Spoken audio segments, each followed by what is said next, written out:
अस्सलाम वालेकुम फ्रेंड्स। आज हम एक और वीडियो में और बहुत इंपॉर्टेंट वीडियो में आपके साथ दोबारा से हाजिर खिदमत है। मेरा नाम सैयद तलत हुसैन और आज हम जो वीडियो डिस्कस करने जा रहे हैं, जो टॉपिक डिस्कस करने जा रहे हैं, उसका नाम है how to attempt paper.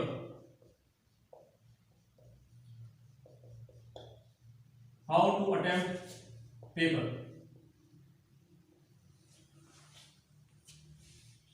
Paper attempt करने के लिए पहले तो बहुत ज़रूरी बात यह है कि हम पेपर की इम्पोर्टेंस को समझें और हम ये समझें कि जनाब हमें पेपर में बैठने के बाद हमें किन किन चीज़ों को कंट्रोल करने की ज़रूरत है और फिर हम अपने पेपर्स की तरफ जाएंगे।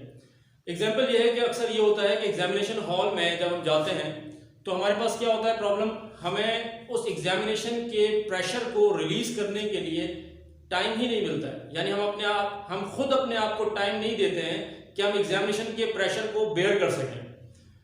याद रखिए, किसी भी माहौल में जाने के लिए आपको अपने आप को न्यूट्रलाइज करना ज़रूरी है। आपको अपने एक्सप्रेशंस को, अपनी फीलिंग्स को अपने अंडर कंट्रोल करना ज़रूरी है, तब जाके आप कॉन्फिडेंट होते हैं। जब फीलिंग्स आपके अंडर कंट्रोल आती हैं तो आप कॉन्फिडेंस महसूस करते हैं कि जनाब मैं कोई काम कर सकता हूँ। अक्सर और बेशतर औकात स्टूडेंट्स क्या करते हैं, बिल्कुल लास्ट मोमेंट तक अपनी बुक्स को, अपने टॉपिक्स को रिव्यू कर रहे होते हैं। याद रखें, हर चीज़ के काम करने का टाइम है। एग्जाम्पल मैं बात कर रहा हूं कि मैं पेपर देने जा रहा हूं जिस सब्जेक्ट का, उस सब्जेक्ट के पेपर को जरूरी है कि मैं एग्जामिनेशन हॉल में खड़े होकर पढूं, या उस वक्त एग्जामिनेशन हॉल में खड़े होकर पढ़ने से क्या वो चीजें तमाम जिस प्रेशर में मैं पढ़ रहा हूं, जिस टेंशन में मैं पढ़ रहा हूं, वो चीजें मुझे रिटेन रहेंगी। इवन दो मैं इतना प्रेशराइज हो जाऊंगा कि जो मैंने याद की हुई चीजें हैं वो भी मुझे उस वक्त ऐसा लगेगा कि मुझे याद नहीं है, मैं और कंफ्यूज हो जाऊंगा। यानी पेपर में बैठने से पहले मेरे अंदर ये फीलिंग आ जाएगी कि मुझे तो कोई चीज याद ही नहीं। तो याद रखें, जब भी आप एग्जामिनेशन हॉल में जाएं और उसमें जाने से पहले आप जब अपनी बुक्स या बैग्स को या पाउचेस को एक जगह हैंडओवर करते हैं या लेके नहीं जाते तो बहुत अच्छी बात है। अगर लेके जाते हैं तो कहीं उसको पहले से रख दें। रखने के बाद आप एग्जामिनेशन हॉल में बिल्कुल कामली, पोलाइटली बैठ जाएं, उसके माहौल को जज करें, वो कैसा माहौल है। फिर आप अपने आप को न्यूट्रलाइज करें। जो आपको चीजें आती हैं, जो आपने याद की हैं, उसको अगर रिवाइज कर सकते हैं दिली दिल में तो रिवाइज करें। अगर नहीं कर सकते तो अपनी दुआएं मांगिए अल्लाह से कि अल्लाह ताला जो मैंने याद किया है आप मुझे वो रिटेन रखवाइएगा, मैं उसके बारे में कुछ लिख सकूं, यानी आप कुछ अपने बारे में पढ़ सकें, अल्लाह से दुआ मांग सकें कि अल्लाह ताला मैं इस एग्जाम में बैठा हूं, इस एग्जाम में तू मुझे कामयाब करने वाला है। ये सारी चीजें जब आप करेंगे, जब अल्लाह से थोड़ी सी देर के लिए बात करेंगे, फीलिंग्स आपके अंदर कॉन्फिडेंस की ऑटोमेटिकली डेवलप होना शुरू होंगी। तो होगा क्या, आपने उस एग्जामिनेशन के प्रेशर, बच्चे यहां से वहां भाग रहे होंगे कि यार थोड़ा समझा दो, थोड़ा सा ये कर लो, आप रिलैक्स होके उस माहौल को जज करके अल्लाह से बात कर रहे होंगे कि जनाब मुझे ये तमाम चीजें अल्लाह पाक याद रखवाना और मैं कहीं भूल जाऊं तो मेरी मदद फरमाना। तो ये बड़ा इंपॉर्टेंट पार्ट है इसका। यहां पर आके जब एग्जामिनेशन को आप समझ जाते हैं कि यार मैं एग्जामिनेशन बैठा हूं, तो अब आपने क्या करना है, अब आपने करना ये है कि पहले जब पेपर आपके सामने आएगा उस पेपर को देख के आपने हैपन नहीं होना है, कंफ्यूज नहीं होना है। या पेपर से पहले अगर आपको आंसर स्क्रिप्ट मिल रही है तो आंसर स्क्रिप्ट को डिटेल में पहले ऊपर से लेकर लास्ट तक पढ़ लें कि उसमें रोल नंबर लिखा हुआ है, आपका नेम लिखा है, इन्वेस्टिगेटर के सिग्नेचर कहां पर है, कैंडिडेट के सिग्नेचर कहां पर है, इंग्लिश मीडियम लिखना है, जो भी उर्दू मीडियम लिखना है, आप उसको प्रॉपर्ली एक दफा रीड करके देन उसको अटेम्प्ट करना शुरू करें, फिर उसमें भरना शुरू करें। और याद रखें, उसमें फिल करते वक्त कोशिश ये करें कि कोई मिस्टेक ना हो। अगर आप वो रोल नंबर लिख रहे थे, एग्जाम्पल मैं दे रहा हूं 19068, ये आप रोल नंबर आपका अपना था, आपसे मिस्टेक क्या हुई कि आपसे 8 की जगह एग्जाम्पल है 7 लग गया मिस्टेक, क्योंकि मैं एग्जामिनेशन के प्रेशर को ऑन नहीं कर पा रहा था। तो मैं अब इसको पूरा कट करके ऐसे करूंगा और इसके ऊपर लिख दूंगा 19068। याद रखिए इस पे वाइट नहीं लगाना है, याद रखिए इसको मजीद काला नहीं करना है। आपका पीरियस नंबर जो आपसे मिस्टेक हो गई थी वो लिखा हुआ नजर आ रहा है, उसके ऊपर आपने राइट नंबर लिख दिया है, इसी तरह से विजिबल होना चाहिए। अगर मिस्टेक हो जाए, वाइटो यूज नहीं करना है, इसको ब्लैकआउट नहीं करना है, कुछ भी नहीं करना है। पहली बात तो कोशिश करें कि आपसे ये मिस्टेक इस पेज पे ना हो। फिर आपने करना क्या है, तमाम चीजें आपने अपनी फिल करनी है। अगर आपका नेम पूछा गया तो नेम फिल करेंगे। अगर आपका एसएससी, एचएससी या बीएड है, बीए है, एमएससी है, MS से जो भी प्रोग्राम आपका लिखा हुआ प्रोग्राम आप पूरा फिल करेंगे और फिल करने के बाद वेट करेंगे जब तक आपको क्वेश्चन पेपर मिलता है। जब क्वेश्चन पेपर मिलेगा उससे पहले आपने मार्जिन लगाना है अपनी शीट्स के ऊपर। मार्जिन लगाने के लिए मैं एग्जांपल दे रहा हूं, ये कॉपी आपके पास है। बाज दफा लोग इतना बारीक मार्जिन लगाते हैं, इतना पतला मार्जिन लगाते हैं कि उसमें क्वेश्चन का क्यू भी नहीं लिखा जाता।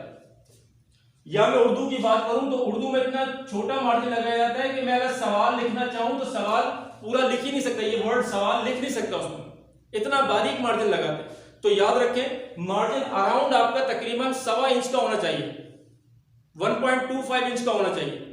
1.25 इंच जरूरी नहीं नाप के लगाएं। जब आप मार्जिन प्रॉपर लगाना सीख जाएंगे तो आपको अंदाजा होगा कौन सा मार्जिन पेपर के लिहाज से मुनासिब रहता है। बहुत बड़ा भी ना हो, बहुत छोटा भी ना हो, जिसमें आप अपने लेबलिंग प्रॉपर कर सकें। जवाब लिख रहा हूं तो जवाब का मैं पूरा उसमें वर्ड लिख सकूं, जवाब आंसर लिख रहा हूं तो मैं आंसर ANS अगर लिख रहा हूं तो पूरा लिखा हुआ नजर आ सके। तो ये मार्जिन लगाने का पैटर्न है पहला। दूसरी बात, जब मार्जिन लगा लूं तो इट्स नॉट नेसेसरी, याद रखिएगा नेसेसरी नहीं है कि आपने एग्जांपल दे रहा हूं, ये इंग्लिश का पेज है, अब यहां पर आपने एक मार्जिन लगाया, अक्सर लोग यहां भी मार्जिन लगाते हैं उतनी साइज का। डोंट डू दिस, कभी भी नहीं करना चाहिए। आप क्या करें, अगर लगाना भी है तो बहुत पतला, दूसरे साइड में मार्जिन बहुत पतला सा लगेगा ताकि आप इसके बीच में अपना टेक्स्ट लिख सकें। ऐसा नहीं कि आपने यहां भी मोटा मार्जिन लगा दिया, यहां भी चौड़ा सा मार्जिन लगा दिया कि कॉपी चेकर को ये ना लगे कि आपने शीट को वेस्ट किया। आपने चाहकर एक्स्ट्रा शीट्स लगाई है, दिखाने के लिए एक्स्ट्रा शीट्स लगाई है। अगर आपने दोनों साइड पे चौड़े मार्जिन लगा दिए, इंग्लिश के पेपर अटेम्प्ट कर रहे थे तो आपने यहां से एक 1.25 इंच का मार्जिन छोड़ा, यहां भी 1.25 इंच का मार्जिन छोड़ के फिर आपने भरना शुरू किया, दैट्स रॉन्ग। अगर आप यहां पर 1.25 इंच का मार्जिन छोड़ा है, 1.25 इंच का छोड़ा है, तो यहां पर आप समझ लें 0.5 का, हाफ इंच का मार्जिन लगा लें, बारीक सा लगाना चाहते हैं। तो ये तो हो गया मार्जिन का स्टैंडर्ड। आई होप ये बात समझ में आ गई। हम देखते हैं इसको मजीद आगे कि अब मैं अगर पेपर अटेम्प्ट करने जा रहा हूं तो पेपर अटेम्प्ट करते वक्त मुझे क्या करना पड़ेगा। जब भी मेरे पास पेपर दिया जाएगा तो उस पेपर को ऐसा नहीं कि क्वेश्चन नंबर 1 पढ़ा और मैं उसको लिखने बैठ गया, पूरे तहम्मुल के साथ, सुकून के साथ पेपर को ऊपर से लेकर नीचे तक लास्ट तक पढ़ लें। और याद रखें उस वक्त कानों में आपके और कोई आवाज नहीं आनी चाहिए सिवाय आपको यह लगे कि आप बिल्कुल आइसोलेटेड बैठे हैं और किसी की आवाज नहीं सुननी कि क्या हो रहा है सराउंडिंग में, क्या नहीं हो रहा है। आपको अपनी फीलिंग्स को, अपने इमोशन को कंट्रोल में रखना है और आपने फिर पेपर की तरफ जाना है। पूरे पेपर को अटेम्प्ट करने के बाद आप ये देख लेंगे कि आपको कौन सा सवाल सबसे ज्यादा समझ में आ रहा है, सबसे टॉप पे कौन सा क्वेश्चन समझ में आ रहा है, आपने उसको देख लिया। अगर चाहे तो हल्का सा क्वेश्चन पे, अगर आप पेपर में अलाउड है उस पे अगर आप टिक लगाना चाहते हैं, पॉइंट लगाना चाहते हैं, मार्क लगाना चाहते हैं तो लगा लें। अगर नहीं लगाना चाहते तो अपने पेज के लास्ट शीट पे, रफ शीट पे, जो बैक साइड वाली शीट है उस पे आप लिख लें क्वेश्चन नंबर 1 पहले करना है, 2 पहले करना है, 3 पहले करना है, 4 पहले करना है, कौन सा पहले करना है। आप क्वेश्चन के स्टैंडर्ड को बना लें तो आपने ये देखना है पेपर के अंदर पहला क्वेश्चन कौन सा आपको समझ में आ रहा है, फिर दूसरा कौन सा आ रहा है। बाद में कुछ जगहों पे क्वेश्चन पेपर पे लिखना अलाउड नहीं होता तो वहां पर आप कोई चीज लिखें मत, कोई क्वेश्चन में भरे मत। अगर बहुत ज्यादा है तो आपने टिक लगा लिया, सिंगल टिक या पॉइंट लगा लिया। 1 पॉइंट मींस आप पहले इसको अटेम्प्ट करेंगे, सेकंड 2 दफा पॉइंट लगा दिया तो दूसरा सवाल ये करेंगे, 3 दफा पॉइंट लगा दिया तो तीसरा सवाल आप ये करेंगे। तो ये आपने अपने मार्क लगा लिए। तो आपने पूरा क्वेश्चन पढ़ने के बाद बच्चा अगला सवाल फौरन से ये करता है कि सर क्या क्वेश्चन लिखना जरूरी है। माय डियर फ्रेंड्स, क्वेश्चन लिखना जरूरी हो या ना हो, आप ये समझ लीजिए कि आपको जो आंसर शीट मिली है इसको भरने के लिए मटेरियल चाहिए। इस मटेरियल को कहां से लाएंगे? इस मटेरियल को फिल करने का बड़ा आसान तरीकाकार है। जो क्वेश्चन लिखा हुआ है वो पूरा क्वेश्चन पेपर भी मैं लिखना चाहूं तो 10 से 15 मिनट में पूरा क्वेश्चन पेपर मैं अपने कॉपी पे लिख सकता हूं। इसमें टाइम बचाने का कोई फैक्टर नहीं है। तो आपको जब भी कोई क्वेश्चन पेपर मिलेगा और क्वेश्चन अटेम्प्ट करने जा रहे हैं तो क्वेश्चन नंबर 1 प्रॉपर्ली उस क्वेश्चन को पूरा उतारें। अब यहां पर सीक्वेंस का मसला ही खत्म हो गया कि पेपर का क्वेश्चन नंबर 1 होना चाहिए या मेरा क्वेश्चन नंबर 1 है, इससे मैं आजाद हो गया क्योंकि मैंने क्वेश्चन नंबर 1 लगाया मींस उसके आगे मैंने क्वेश्चन भी लिखा है। अब इसके बाद मैं आंसर लिखने जाऊंगा। एक फेज। दूसरा फेज आपने ये भी जज करना है, बाद ऑफ पेपर के अंदर सेक्शंस हैं, section A, section B, section C. अगर इससे पहले आप जो लिखेंगे वो सेक्शन भी लिख लें कि कौन से सेक्शन में क्वेश्चन करने जा रहे हैं। सेक्शन ए का क्वेश्चन नंबर 1 अटेम्प्ट कर रहे हैं, आपने अटेम्प्ट क्वेश्चन नंबर 1 की लिखा और लिखने के बाद फिर इसके पार्ट्स वही डेफिनेशन के तौर पे लिखा, डेफिनेशन, और डेफिनेशन कंप्लीट करने के बाद याद रखिएगा मैंने पहले भी बताया हेडिंग के बाद, हर हेडिंग के बाद, जैसे मैंने क्वेश्चन लिखा था, इस क्वेश्चन के बाद एक लाइन आपने जरूर छोड़नी है, ये लाइन आपने स्किप करनी है कि हर क्वेश्चन के बाद एक लाइन छोड़ेंगे फिर आप आंसर लिखेंगे। जब आंसर लिख रहे हैं उसमें डेफिनेशन जरूर दें, उस सवाल की डेफिनेशन जरूर होनी चाहिए। डेफिनेशन लिखी, डेफिनेशन के बाद ये एक लाइन छोड़ के फिर आप पैराग्राफ स्टार्ट करेंगे। फिर आपने ये पैराग्राफ कंप्लीट कर दिया, अब दूसरी हेडिंग आ गई, टाइप्स आ गई, तो टाइप्स जब लिखेंगे इस पैराग्राफ के खत्म होने के बाद एक लाइन छोड़नी है, फिर आपने टाइप्स लिखनी है। इसी तरह से फिर आपने अगर आप फॉर एग्जाम्पल एक्सप्लेनेशन देनी है तो एक्सप्लेनेशन देने के लिए फिर आपने नेक्स्ट हेडिंग लगाई है और हेडिंग लगाने के बाद यहां से एक लाइन छोड़ी थी, इसके हेडिंग के बाद भी एक लाइन छोड़ेंगे, फिर आप पैराग्राफ स्टार्ट करेंगे। इसी तरह कंक्लूजन, फिर आप एक हेडिंग लगाएंगे और एक लाइन छोड़ेंगे, फिर आप कंक्लूजन लिखेंगे। तो ये पेपर को अटेम्प्ट करने का तरीका, ताकि मैं हर हेडिंग के लिहाज से समझ सकूं ये डेफिनेशन है, ये टाइप्स है, ये एक्सप्लेनेशन है, ये कंक्लूजन है और फाइनली रेफरेंसेस है। पेपर में रेफरेंस का कोई ताल्लुक नहीं। पेपर में आप ये रेफरेंस कोट कर सकते हैं कि हदीस मुबारका सल्लल्लाहु अलैहि वसल्लम में ये आया है, ये बताया गया, उसका मफहूम ये है, कुरान पाक में इस आयत का मफहूम ये है। जिस चीज की बात आपको एग्जैक्टली याद है आप उसको इस तरह से कोट कर सकते हैं। लेकिन अगर आप लास्ट में रेफरेंस बोले, जैसे हम प्रॉपर्ली बुक्स के या साइटेशन मेंशन करते हैं, वो मेंशन नहीं किए जाते। हमेशा उसमें आपके पास अगर एक्सप्लेनेशन के अंदर बीच में रेफरेंस देते हैं, अहादीस हो गए, स्कॉलर्स की कोई कोटेशंस हो गई, उनको कोट करते हैं। और कोट करते वक्त याद रखें उनकी कोट्स को हम बाकायदा कोटेशन में कोट करेंगे। कोई इंपॉर्टेंट बात है तो कोटेशन में लिखी जाएंगी। और जो पेन आप इस्तेमाल करेंगे वो ब्लू और ब्लैक पेन इस्तेमाल करेंगे, और इसी तरह मार्कर भी ब्लू और ब्लैक मार्कर होंगे।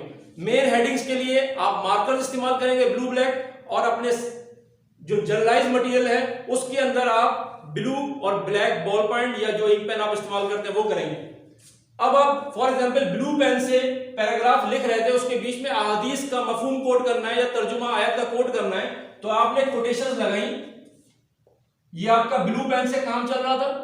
अब ये जो मेन इंपॉर्टेंट बात आ गई है, इसको आप डिफरेंट कलर से मार्क कर दें। वो आपका पास ब्लैक है, ब्लू से लिख रहे थे तो ब्लैक से मार्क कर दें, ब्लैक से लिख रहे थे तो ब्लू से मार्क कर दें। तो इससे आपके पेपर के अंदर इसकी प्रेजेंटेशन खूबसूरत नजर आएगी, दूर से नजर आएगा पेपर को उठाते के साथ ही कि जनाब इसके अंदर इसने ये इंपॉर्टेंट बात कही है, स्कॉलर ने ये बात कही है। इसमें आप कीवर्ड्स को हाईलाइट कर सकते हैं। फॉर एग्जांपल बीच में एक नया वर्ड आ गया, मेथोडोलॉजी, इसको हम कहते हैं, this word is called as methodology. हम कहते हैं इस चीज के मेथड्स को हम मेथोडोलॉजी कहते हैं। अब वो जो वर्ड मेथोडोलॉजी आया है वो आपने अलग से लिख दिया ब्लैक पेन से मेथोडोलॉजी। तो आप इस तरह से वर्ड्स को भी हाईलाइट कर सकते हैं पेपर्स के अंदर। जब पेपर में क्वेश्चन कंप्लीट हो जाए तो उस पेज पे, जिस पेज पे क्वेश्चन कंप्लीट हुआ है, मैं एग्जांपल दे रहा हूं, यहां पर मेरे पास पेपर है, मैं इस पेपर पे यहां पर मैंने पूरा कंप्लीट कर लिया और यहां पर आके स्टॉप हो गया। अब ये नीचे वाले पेज पे मैं दूसरा क्वेश्चन नहीं लिखूंगा, नेक्स्ट क्वेश्चन मैं नेक्स्ट पेज पे लिखूंगा। इससे क्या होगा कि यहां पर क्वेश्चन चेक, कॉपी चेक करने वाले को मार्किंग के लिए स्पेस मिल जाएगी। और अच्छा पैटर्न भी ये माना जाता है कि हर क्वेश्चन एक नए पेज पर होना चाहिए। यहां तक करने के बाद आपको यह देखना है कि जो सवाल आपको कम आता है, ज्यादा नहीं आता, कम आता है, उस सवाल को आप हमेशा अपने बाकी सवालात के बीच में अटेम्प्ट करेंगे। ना बहुत शुरू में अटेम्प्ट करेंगे, ना बहुत लास्ट में अटेम्प्ट करेंगे। आप उस सवाल को उसके बीच में अटेम्प्ट करेंगे। ऐसा स्टफ जो खराब स्टफ होता है, आपने मार्केट्स में भी देखा होगा, वो क्या करते हैं आप, वो बड़ी अच्छी चीजों के बीच में रख के दे देते हैं। अच्छे नोट्स के बीच में खराब नोट रख के दे दिए जाते हैं। अगर खराब नोट पहले ही रख दिए जाएं या लास्ट में रख दिए जाएं तो फौरन से पकड़ना आसान होता है। तो आपके पास ऐसे सवाल जो आपको मुकम्मल तौर पे अच्छे तरीके से याद नहीं है, उनकी एक्सप्लेनेशन आपको समझ में नहीं आ रही है, तो आप कोशिश करें कि जनाब उनको अच्छे सवालात के बीच में रख के, यानी 4 सवाल आपको आते थे, 5वां सवाल नहीं आता था, जो सवाल आपको नहीं आता था उस सवाल को उन 4 सवालों के बीच में रख के, यानी 2 सवाल शुरू के अच्छे, 2 सवाल लास्ट के अच्छे, बीच में आपने सवाल को अटेम्प्ट करना है। और सवालात के लिए कोशिश करें कि आपको डायग्राम्स कुछ ना कुछ याद हों। डायग्राम्स की बड़ी इंपॉर्टेंस है, बड़े सॉलिड मार्क्स मिलते हैं डायग्राम्स के, ग्राफ्स के, टेबल्स के, ये आपको याद होना जरूरी है। रेफरेंसेस के, आपको प्रोवर्ब्स के, ऐसे वर्ड्स जो आपकी चीज को ऑथेंटिक बनाते हैं, उनकी बड़ी इंपॉर्टेंस है। तो आपको अपने कुछ कीवर्ड्स याद रखने होने चाहिए, आपको अपने पास कुछ प्रोवर्ब्स याद होने चाहिए, कुछ अहादीस, कुछ आयात आपको याद होनी चाहिए, इनकी आप कोट कर सकें। फिर आपके पास कुछ पिक्चर्स, डायग्राम्स की आपको स्नैप्स क्लियर होनी चाहिए ताकि आप उसका स्ट्रक्चर बना सकें। ये तमाम चीजें जब आप पेपर में लिखेंगे और बनाएंगे तो आप यकीन माने कि कोई टीचर भी ऐसा नहीं है कि वो इन चीजों को पढ़ के आपके मार्क्स काटे। यही तमाम रिक्वायरमेंट एक टीचर की होती है ताकि वो आपको एक अच्छे मार्क्स दे दे। टीचर बैठा ही आपको मार्क्स देने के लिए। अब आपने इतना अच्छा प्रेजेंट करना है, इतना लिजिबल प्रेजेंट करना है ताकि टीचर आपको मार्क्स दे सके। बाज दफा आप इतना बैड हैंडराइटिंग में लिखते हैं, आप इतना इसको काटते इतना ज्यादा है, इसके अंदर फ्लूइड इतना ज्यादा लगाते हैं, वाइट उतना लगाते हैं कि वो काम नीटनेस से निकल के और खराब की तरफ चला जाता है। बाद में आप इतने ज्यादा कलर इस्तेमाल करते हैं जो कि कलर अलाउड नहीं है। कोशिश करें, मैं बार बार कहता हूं, ब्लैक और ब्लू बॉल पॉइंट्स और मार्कर्स, ब्लैक और ब्लू, ये इस्तेमाल करें। ये आपकी कॉपी अटेम्प्ट करने के लिए क्वाइट इनफ है, बहुत है। और हर सवाल जब आप खत्म कर लें, याद रखिएगा, सवाल एंड करने के बाद पेपर में आप कोई ना कोई सिंबल इस तरह से मार्क कर दें ताकि मुझे नजर आए कि ये क्वेश्चन यहां पर खत्म हो गया, अभी कंटिन्यू नहीं है, कंक्लूजन यहां पर खत्म हो गया, अब कंटिन्यू नहीं है। तो मैंने एक मार्क लगा दिया, या तो सिंपल एक डैश लगा दूं या मैं इस तरह से कोई डैश बना दूं ताकि मुझे पता चले कि मेरा सवाल यहां पर आके एंड हो गया है। अब मैं नेक्स्ट सवाल की तरफ जा रहा हूं। फिर पार्ट ए और पार्ट बी जब सवालात के होते हैं उनको भी बड़े मद्देनजर रखते हुए अटेम्प्ट करना है कि जनाब इस सवाल का पार्ट ए किया है, पार्ट बी भी किया है या नहीं किया है, ताकि मार्क्स मेरे श्रिंक ना हो, मेरे मार्क्स डिटेक्ट ना हो। अक्सर स्टूडेंट ये कहते हैं क्वेश्चन नंबर 1 का पार्ट ए कर लिया, क्वेश्चन नंबर 2 का पार्ट बी कर लिया। याद रखें, ये दोनों डिफरेंट क्वेश्चन है, उसके आधे मार्क्स मिलेंगे, इसके भी आधे मार्क्स मिलेंगे। अगर आपने वो सवाल भी सही किया होगा तो पार्ट 1 के जो आपने क्वेश्चन नंबर 1 का किया था, इन दोनों को मिला के एक सवाल नहीं बन सकता। तो ये वो ब्लंडर्स हैं, ये वो मिस्टेक्स हैं जो अक्सर कर रहे होते हैं। फिर कॉपी के साइड में कोई फूल पत्तियां, कोई इस तरह की चीजें बनाने की जरूरत नहीं है, ये आपके लिए और मार्क्स डिटेक्ट करते हैं। पेपर के ऊपर कभी भी बिस्मिल्लाहिर्रहमानिर्रहीम और 786 ये चीजें ना लिखें, या अल्लाह मदद, मैं ये मसला, जो भी आपके ऊपर पेपर के ऊपर लिखते हैं ये कभी भी नहीं लिखना चाहिए। याद रखें, कॉपीज जाती हैं, रखी जाती हैं, इतनी बेहुरमती होती है इनकी कि आप अंदाजा नहीं लगा सकते। आपके पढ़ने से असर होता है, जो आपको दिल में जो फीलिंग्स हैं वो बिस्मिल्लाहिर्रहमानिर्रहीम पढ़ के मैंने स्टार्ट किया, अब ये हकीकत में ये बात ट्रू है, या मैंने अल्लाह के नाम से शुरू किया, लिखने से कुछ नहीं होगा। अच्छा जी, इसमें हम पेपर्स के लिहाज से एक बड़ी इंपॉर्टेंट बात और डिस्कस कर लें कि पेपर में आप जब भी अटैम्प्ट कर रहे हो तो कोशिश करें कि अपने पेपर के लास्ट के मोमेंट्स को बड़ा सेव करके रखना है आपने, यानी 5 to 10 मिनट्स आपने, यानी मिनिमम आपके पास पेपर ख़त्म होने के टाइम से 5 मिनट्स पहले आपने जो है वो अपने पेपर को कम्प्लीटली फिनिश कर लेना है, ताकि आप वो 5 मिनट्स में बाकी पेपर को अच्छी तरह से रिव्यू कर सकें। देखिए, रिव्यू करना इंतहाई इंपॉर्टेंट पार्ट है, जिसमें आप माइन्यूट मिस्टेक्स, हेडिंग्स, अंडरलाइंस या कोई ऐसी चीज़ जो मिसिंग है, या उसमें कोई लेबलिंग करनी थी डायग्राम की वो मिसिंग है, ये सारी चीज़ अगर आपने मेंशन प्रॉपर तरीके से नहीं की हैं तो आप उसको कर सकें, तो ये आपके पास 5 to 10 मिनट्स का मार्जिन लास्ट में होना चाहिए। जो आपने समझ लीजिए, जब भी आप टाइम की कैलकुलेशन करें अपने सवाल अटैम्प्ट करने के लिए, तो 5 to 10 मिनट्स को निकाल के कैलकुलेट करें। इससे फ़ायदा ये होगा कि जनाब आपका आखिर में जो गो थ्रू करने वाला सेटअप है पेपर का, उससे आपको कॉन्फिडेंस मिलेगा कि आपने लास्ट में पेपर को चेक किया था और उसमें तमाम चीज़ों को आपने क्रिटिकली एनालाइज़ किया था कि कोई चीज़ रह तो नहीं गई है। ये क्रिटिकली एनालाइज़ करना बहुत इंपॉर्टेंट है। ज़्यादातर फिर ये होता है कि अच्छा बच्चे जो हैं वो फ्लो के अंदर जो है ज़्यादा सवाल अटैम्प्ट कर जाते हैं, शॉर्ट क्वेश्चन हैं वो ज़्यादा अटैम्प्ट कर गए या क्वेश्चन ज़्यादा अटैम्प्ट कर गए, तो आप वो भी कैलकुलेट कर लें, क्योंकि टीचर के पास ये राइट है कि वो जो आपका बेस्ट क्वेश्चन है उसको काट सकता है। तो इसके लिए आप ज़्यादा बेहतर ये है कि आप आखिर में अपने सारे सवाल को कैलकुलेट करें कि आपने टोटल सवाल सही किए हैं। अगर कोई इजाफी सवाल आपने कर दिया है तो जो सबसे वीक क्वेश्चन है उस क्वेश्चन को आप क्या करेंगे, कैंसिल खुद कर देंगे, पेंसिल से 2 लकीरें लगा के कैंसिल कर दें, या लिख दें उसमें एडिशनली अटैम्प्टेड या मिस्टेकनली अटैम्प्टेड करके आप उसको कैंसिल कर दें, पेंसिल से 2 लाइनें लगा के उसको कैंसिल कर सकते हैं। तो इजाफी क्वेश्चन करना जो है वो कोई ख़ास आपकी एफिशिएंसी नहीं है। तो ये इंपॉर्टेंट बात थी, आप कोशिश करेंगे इंशाल्लाह कि इसी तरह से पेपर को अटैम्प्ट करें। आई होप इंशाल्लाह आपको ये वीडियो बहुत हेल्पफुल रही होगी और इंशाल्लाह आप जो है वो एग्जाम में एक अच्छा पेपर अटैम्प्ट करेंगे। और मुझे उम्मीद है कि इंशाल्लाह आप लोगों के ये इस वीडियो को देखने के बाद जो मिस्टेक्स हम लोग अक्सर करते हैं उन मिस्टेक्स को हम इंशाल्लाह नहीं करेंगे और अच्छे मार्क्स ले सकेंगे। कोशिश करते हैं इंशाल्लाह मैं नेक्स्ट वीडियो में दोबारा हाजिर होंगे। Till then take very good care of yourself. अल्लाह हाफिज़, stay blessed and stay connected.